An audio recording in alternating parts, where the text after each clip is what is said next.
headquarters of common sense. Talk Radio. I'm just annoyed at that call before last. It's made me furious. It really has. Matthew. Yes, yeah, that's the one. I'm just really getting fed up with it. The war isn't happening. It's an absolute nonsense. Yeah. I'm sort of saying. You sound genuinely distressed by it, and I mean that sincerely. It's really annoyed me. What's the reason? Have you got a personal reason to feel annoyed? Yeah, my wife grew up in Poland in the 70s and 80s, and when I was telling her about this sort of call that Talk Radio are getting, she said, "Oh yeah, that would be the pro-Kremlin people, the people that are actually paid by the Kremlin ringing up." This is, and she said this is what happened in Poland in the 70s and 80s. They were obviously they didn't have the same kind of social media then. No, but the equivalent TV of whatever was there then. Radio stations, yeah, they would call in. If they were, because they're listening on everything in Poland at that time, and if anything wasn't going quite the right way, they would put the Kremlin side of view on it. And I wouldn't like to argue with my wife, so I don't think it's paranoia on her part. So I think she's telling the truth. And I know that Mike a couple of weeks ago had somebody calling in on a not a pro Putin call, but slightly anti-Western call, and he picked this person up because they were ringing up with different names from different locations. Yep. And he picked them up on it. And so there was definitely something going on from the people that are calling in. And I think a few weeks ago, you had somebody on that I thought that sounds like the same person. So it was a John from Wokingham and then a David from London or something. That's the same person. That is, yeah.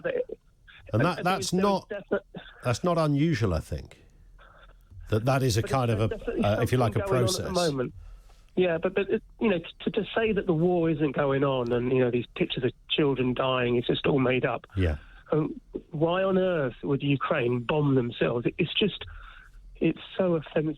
It's just so annoying. It is. Listen, David, thank you. And I can hear the distress, which obviously your wife and her backstory would put everything and events into a kind of different picture for you both. Thank you, David in Berkshire. It's interesting on that point that if you look, there's an account that I just started to look at on social media, and they said that if you tweet words like this, and I'll come to the words in a second, and then put the caller's handle, their Twitter handle in, and then the key word, usually you'll find they've been tweeting stories like this a lot.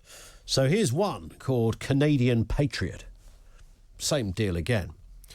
My aunt, cousin's wife, both triple vaxxed, both blood clots, both stroke, both dead, both this week. Couple of weeks before, my friend, same guy, my friend's uncle, 70 years old, perfectly healthy, got your safe poison vax, dropped dead 30 hours later. Shove it. Same guy again, a week before. We know 2 people personally who died 24 hours after getting the shot. Healthy people, COVID on death certificate. Here's another. We know 4 perfectly healthy people who've dropped dead within 48 hours now of having the vax. Same guy again. This was 2 weeks later. We now know 3 people who've died within 36 hours of having the vax. And on it goes.